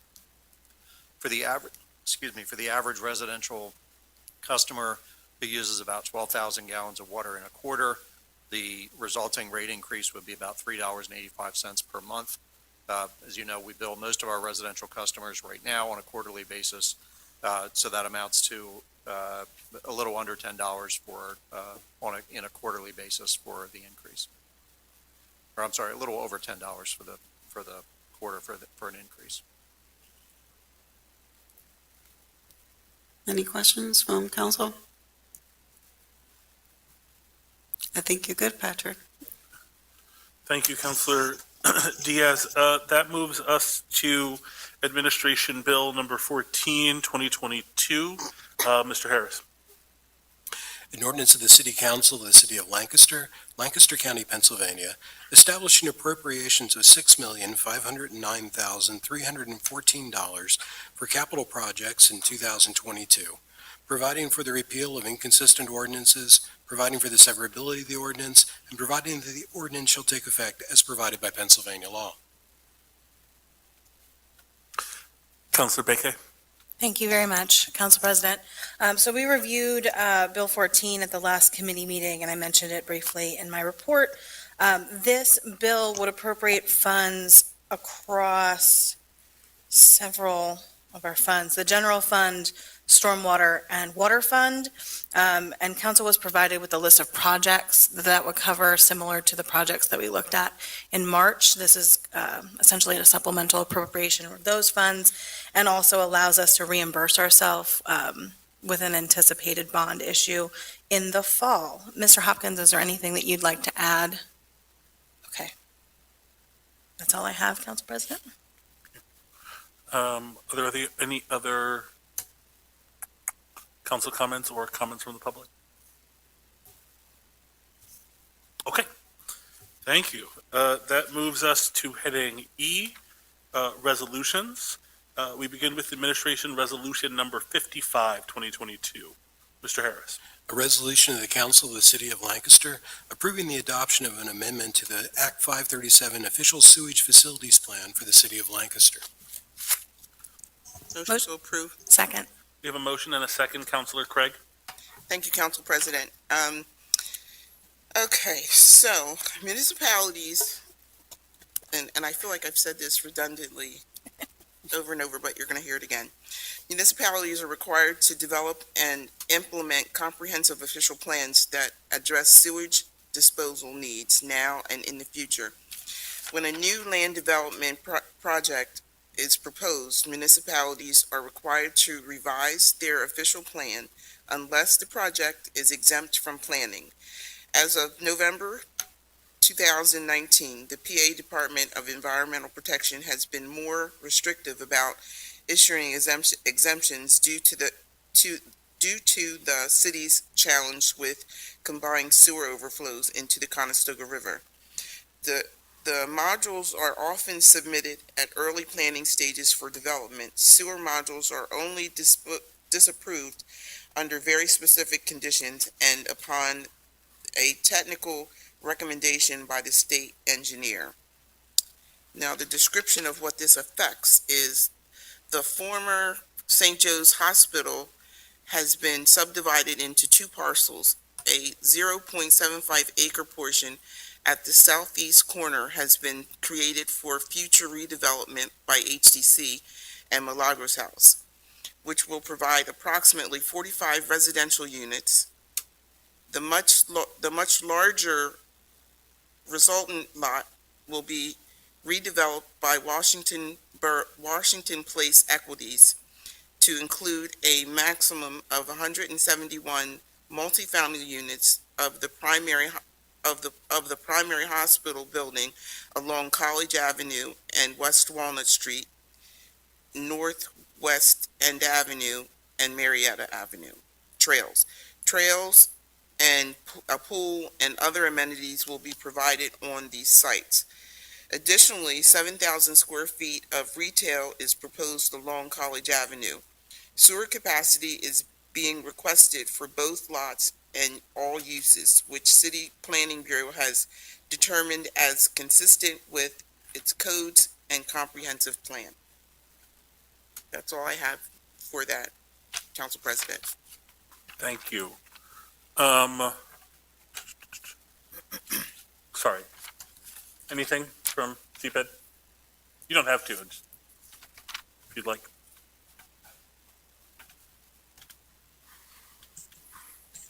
Good evening, Council. I'll say briefly that I can't improve upon Councilor Craig's summary, but I'm here for questions. If you have any, I appreciate your patience in sorting out. We had that property address issue with 210 and 250 College Avenue.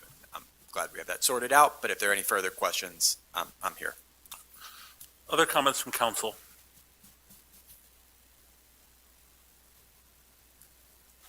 From the public?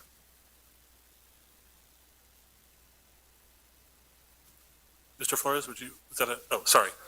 Oh, my bad. All right. Well, then I think you're off the hook, Director Delphs, for the moment. Mr. Harris. Mr. Arroyo. Aye. Ms. Bakay. Aye. Mr. Cleese. Aye.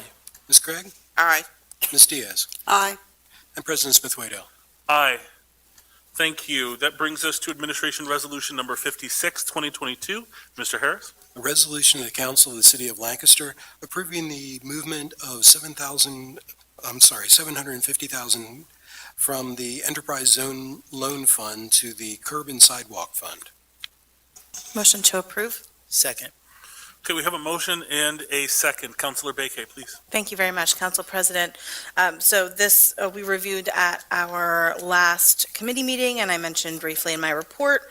But this would move $750,000 from the Enterprise Loan Fund to fund our curb and sidewalk program, which is beginning. And we received an overview of how that program is going thus far. Folks are able to take advantage of either a discounted rate if they pay for their curb and sidewalk work up front when the street is going to be repaved, or can qualify for a low interest loan through this fund. And this transfer would allow us essentially to continue to fund that program, which folks are beginning to take advantage of. And depending on the report that Mr. Hopkins gave us, said that depending on the utilization of these funds, we may be coming back to continue this in the next year. I will say that this is often a hot topic for residents that are on the hook for paying for sidewalk repairs, which can certainly be costly, but it's important to maintain our public right-of-way. So I'm excited that we'll be able to give our residents this option where it didn't exist in the past. Thank you, Councilor Bakay. Other council comments?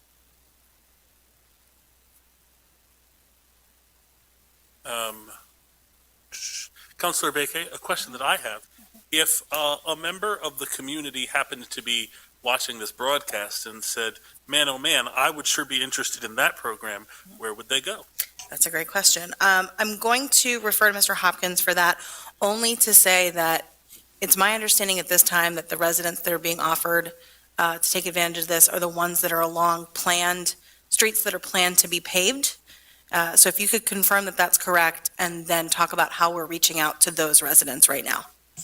So, yes, that is correct. That the program at this point is open to those residents who have been notified that their either curb and/or sidewalk work needs to be done in anticipation of paving on the streets that they live on. There have been a number of different written communications that have been mailed to residents, property owners along those streets, notifying them of the extent of the improvements, the sidewalk and curb improvements that have to be done, and also giving them contact information for the city engineering office, because that's really that's sort of the intake area, if you will, for beginning the process to, one, get more information about the work that needs to be done, but also how they can access the sidewalk improvement plan funds. Thank you, Mr. Hopkins. Comments from the public?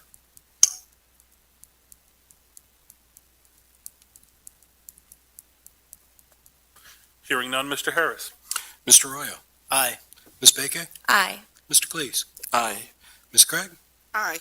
Ms. Diaz. Aye. And President Smith-Waddell. Aye. That brings us to Administration Resolution Number 57, 2022. Mr. Harris, please. A resolution of the Council of the City of Lancaster authorizing the mayor to submit the 2022 Annual Action Plan, year two, the city's 2021 to 2025 five-year consolidated plan, to the U.S. Department of Housing and Urban Development. The submission includes the projected use of funds for the Community Development Block Grant Program during the 2022 program year. Motion to approve. Second. We have a motion and a second. Councilor Craig. Thank you, Council President. Administration Resolution 57, 2022 adopts the city annual action plan for the allocation of community development block grant funds. The annual action plan is a general budget that lays out the approach for spending the city's 2022 CBDG dollars for eligible uses. The CBDG program funds important city services such as critical home repair, housing code enforcement, and the police social worker program, among other activities. The action plan is largely a continuation of an ongoing work, and per federal rules must be consistent with the city's five-year consolidated plan adopted by council last year. The official public comment period for the action plan remains open until July 19th. After that time, city staff will prepare final plan documents and submit the package to the U.S. Department of Housing and Urban Development for approval. That is all I have on that, unless Mr. Delphs would care to add anything or need to add anything.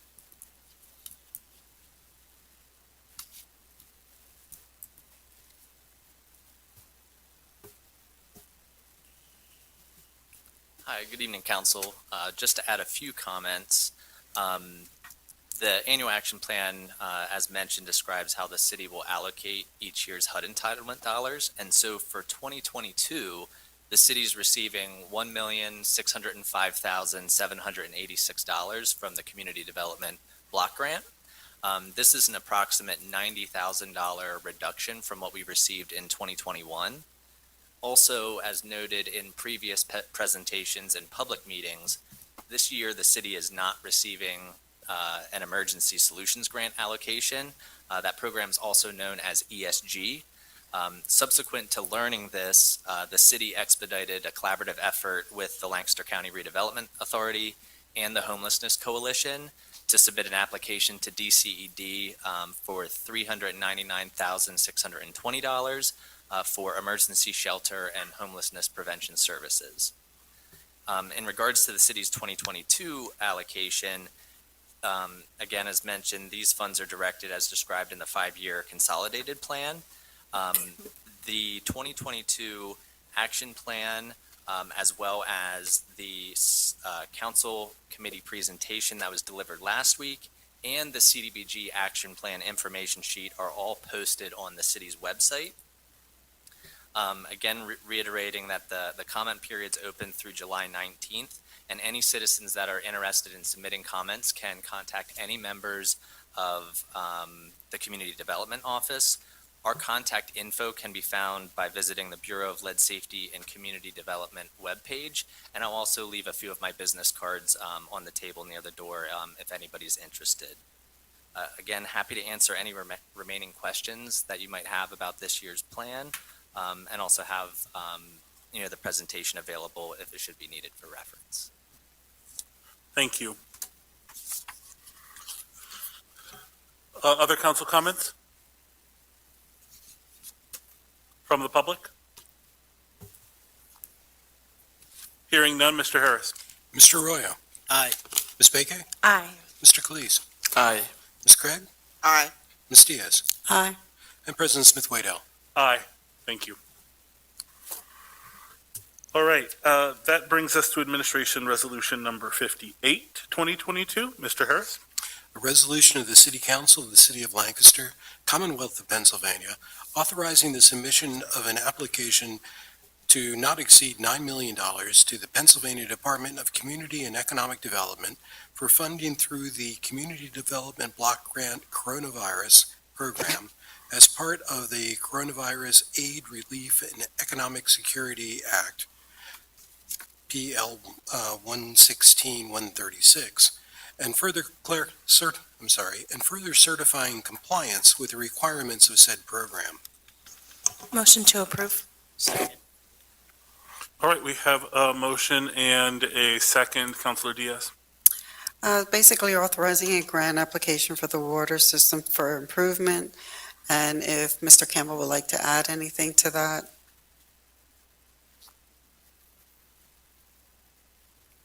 Yes, thank you very much. The simplest way to understand this is money to be able to replace lead service lines. We have, out of our 48,000 service lines, approximately 550 of them, or 1%, are known to be lead service lines. We have a schedule to be able to replace them at the rate of about 80 to 100 per year over the next 6 years. This would allow us to get that out of the way immediately. There's also 3,200 of the 48,000 service lines where it's not clear whether those are lead or what the material is, either due to record keeping or when the buildings were built and lack of clarity. That will require some more invasive investigation to be able to make it happen. We estimate that replacing the 550 lead service lines will cost anywhere from $6.6 to $7 or $8 million. Adjusting for possible inflation in service and delivery challenges, where we went up to $9 million, but anything that is not spent in the elimination of those 550 service lines will help us identify, of the 3,200, which ones actually are lead and start replacing those. So that's exactly what this is about. And this is asking for permission to make the application. Council comments? Council President? Please. Director Campbell, if you could just clarify, I think you did the other evening, but I think it's important, that number of known and unknown potential lead service lines is system-wide across all of our municipalities that we serve and not just in the city. Is that correct? I believe that it is system-wide. Thank you. And the 3,200, it's a little bit more vague, but the 550 is definitely within. I appreciate that. Thank you. Any other comments? Thank you, Mr. Campbell. Okay, any other comments from the public? Mr. Harris? Mr. Arroyo. Aye. Ms. Baker. Aye. Mr. Cleese. Aye. Ms. Craig. Aye. Ms. Diaz. Aye. President Smith Waddell. Aye. That brings us to Administration Resolution Number 59, 2022. Mr. Harris? A resolution of the City Council of the City of Lancaster, Lancaster County, Pennsylvania, authorizing the proper officials of the City of Lancaster to enter into an intergovernmental cooperation agreement with Lancaster Township for the purpose of defining the rights and responsibilities pertaining to the use, maintenance, and repair of green infrastructure facilities and any other stormwater facilities located within a 320-foot strip of Landis Drive. Motion to approve. Second. All right, we have a motion and a second. Councilor Diaz again. Basically, Landisville has we're requesting a right-of-way to cooperate with the city and township as they continue with the GI facility within the Landisville Drive area. Would you like to make a couple of comments, Mr. Campbell? Yes, thank you again. This one is also very, very simple. Due to the peculiarities of our mapping, we have a stretch of Landis Drive where we're doing green infrastructure, where one side of the street is within the city of Lancaster and the other side of the street is in the Township. Lancaster Township. And so in order for us to be able to play nicely in the sandbox, we need this agreement, this intermunicipal agreement, to be able to have the funding and the green infrastructure apply to the entire road on both sides of that municipal boundary. Council comments? From the public? Mr. Harris? Mr. Arroyo. Aye. Ms. Baker. Aye. Mr. Cleese. Aye. Ms. Craig. Aye. Ms. Diaz. Aye. And President Smith Waddell. Aye. Thank you. And finally, that brings us to Administration Resolution Number 61, 2022. Mr. Harris, please. A resolution of the City Council of the City of Lancaster, Lancaster County, Pennsylvania, approving the transfer of restaurant liquor license R 19713 into the City of Lancaster, Pennsylvania. Motion to approve. Second. Okay, we have a motion and a second. We've all just participated in the public hearing relevant to this. Are there any additional council comments on the liquor license transfer? Are there any additional comments from the public on the liquor license transfer? Hearing none, Mr. Harris. Mr. Arroyo. Aye. Ms. Baker. Aye. Mr. Cleese. Aye. Ms. Craig. Aye. Ms. Diaz. Aye. President Smith Waddell. Aye. Good luck. Yep. All right. That brings us to our second public comment period. Open for comment about items not on the agenda.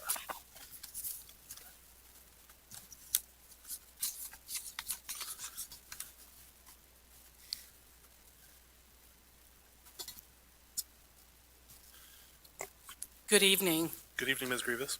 My name is, as many of you know, Irene Grievous. I'm here again this evening after almost 10 months with the unlawful, unjustifiable condemnation of my property.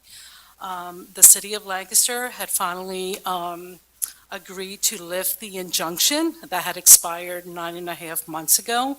However, they're not willing to lift the condemnation and issue me a rental occupancy license. One does not make any sense, and I should say, the city only agreed to lift the injunction only because I filed a motion. The city had filed a lawsuit against me. I responded. So this lawsuit has nothing to do with the lifting of the condemnation. This is retaliation and abuse of the process, I would say. And I brought this out again and again, and I get no response. You know, what is going on here? You guys cannot just sit there with your mouths closed and pretend nothing is happening. There is a problem. I didn't commit a crime. Nothing justifies what is happening to me, yet I'm getting no answers. Just waste of money, attorneys, just to defend their wrongful actions. This is not right. And you cannot just sit there and pretend nothing is happening and that this is okay. Today it's me. Who is it going to be tomorrow, 2 years from now, 3 years from now? There's going to be other victims just like me, because that's what I am. I'm a victim. I worked hard. Nothing was given to me. I've been a respectful landlady for over 32 years. Have not done anything wrong other than work hard and try to provide for my family. Yet I'm being treated like I'm a criminal, having to fight to protect and get my property back? For what? And if that was not enough, now I'm being targeted for a different property. Again, is this going to be another condemnation, or at least that's what we were expecting last week? This is a property on Mary Street, South Mary Street. A family lives there. But what happens just the day before the hearing of last week, when trying to get my property lifted out of condemnation for the repairs that were already done and completed, 2 officers show up at the property along with 2 housing inspectors, threaten my tenants that they had a search warrant to enter the property, along with a social worker, just in case they had to condemn the property to get the children or to protect them. At least that's my assumption.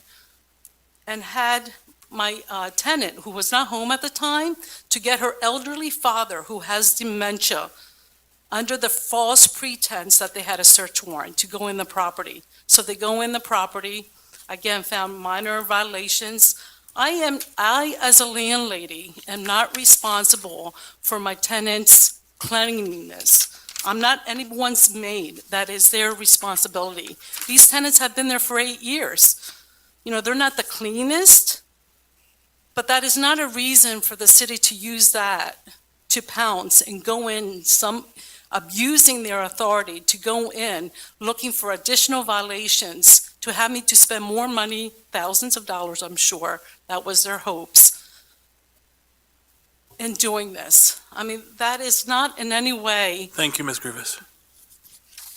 But I wanted to say, as far as this search warrant, I did my own research, and there was no search warrant. There was no search warrant. And Thank I have you. the Thank you, Ms. Grievous. You should take that up with court administration. Thank you. court administration for what? If you believe that there has been a search warrant filed or, prestidigitated, you should take that up with court administration. This body has no additional comment to offer you. Okay, well, as far as the condemnation, I mean, where are we at with that? That's court administration too? This body has no more comment to offer you on the matter. I understand. I'm going to drop more documents to support. Thank you, Ms. Grievous. Yep.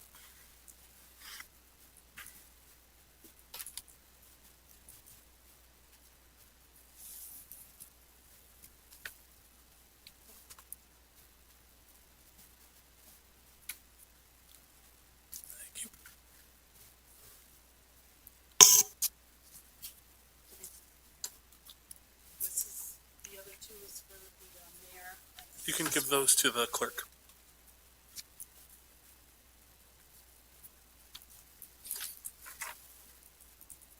Are there any other public comments?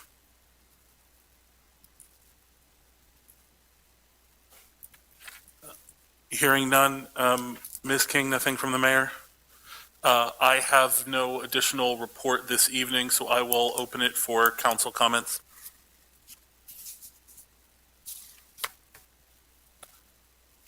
Hearing none, I will entertain a motion to adjourn. Second. Second. We have a motion and a second. All in favor? Aye. We are adjourned. Have a good evening.